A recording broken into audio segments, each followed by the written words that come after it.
প্রত্যেকে যদি আমাদেরকে যারা জানে, যারা চিনে, তারা জানবে যে আমাদের বোল্ড স্ট্যান্ড সবসময় ছিল অন্যায়ের বিপক্ষে। সেটা চাই মানে জুলাইয়ের সময় হোক, জুলাইয়ের আগে হোক, ছাত্রলীগ যখন অত্যাচার, নির্যাতন, নিপীড়ন চালিয়েছে, তারা তখন তাদের চোখে চোখ রেখে আমরা কথা বলার সেই সৎসাহসটা দেখিয়েছি।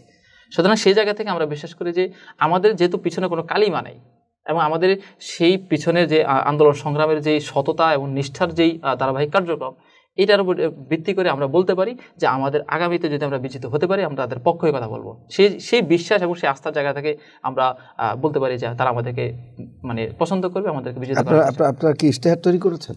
যে আমাদের একটা প্রাথমিক ইশতেহার খসড়া তৈরি হয়েছে, যেটা আমরা এখনো পাবলিক করি নাই, আমরা সংবাদ করবো হয়তো। সেখানে আলাদা কি আছে?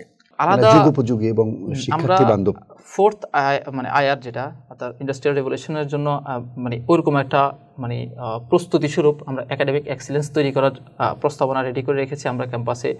যদি আমরা বিজিত হই কিংবা বিজিত না হলেও আমরা সেটা প্রশাসনের সাথে ডিল করার চেষ্টা করব। আর একটা হচ্ছে আমরা যেহেতু আমাদের পিছনের ইতিহাস এবং কার্যক্রম সবসময় অন্যায়ের বিরুদ্ধে ছিল, এবং অসঙ্গতিগুলোকে চিহ্নিত করে প্রশাসনের মধ্যে মানে কর্তৃপক্ষ যারা, সেটা চাই মানে নির্বাচন কি কয়, ক্যাম্পাস প্রশাসন হোক কিংবা জাতীয় প্রশাসন হোক, প্রত্যেকের যে দায়িত্ব, যে দায়িত্ব পালন করার ক্ষেত্রে যে সকল অসঙ্গতিগুলো রয়েছে, আমরা সেগুলোকে ফাইন্ড আউট করে এবং সেগুলোকে সমাধানের জন্য জোর লেয়াজো করার চেষ্টা করব।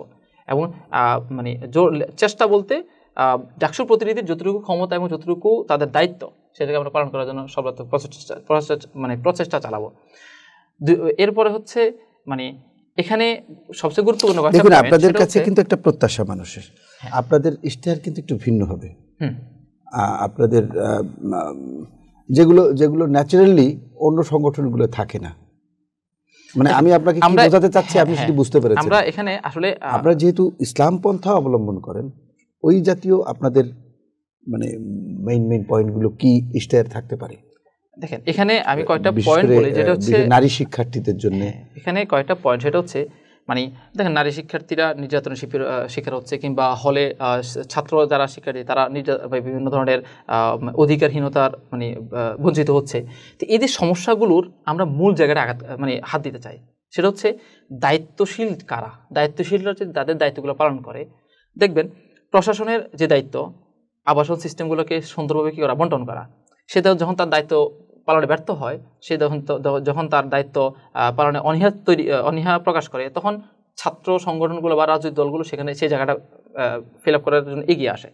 তার এই যে তাদের মানে তারা যখন এই জায়গায় নতুন করে চলে আসে, তখন পিছনে যে কালচার এটা তৈরি হয়। তা আমরা এই জায়গাটায় আঘাত করতে চাই, হাত দিতে চাই, যে প্রশাসনের যে দায়িত্ব, তারা যদি তাদের দায়িত্বগুলো পালন করে এবং ক্যাম্পাসের যেই নীতি এটা যদি বাস্তবায়ন করে, তখন অনেকগুলো সমস্যা চিহ্নিত হয় এবং সমস্যা সমাধান হয়ে যায়।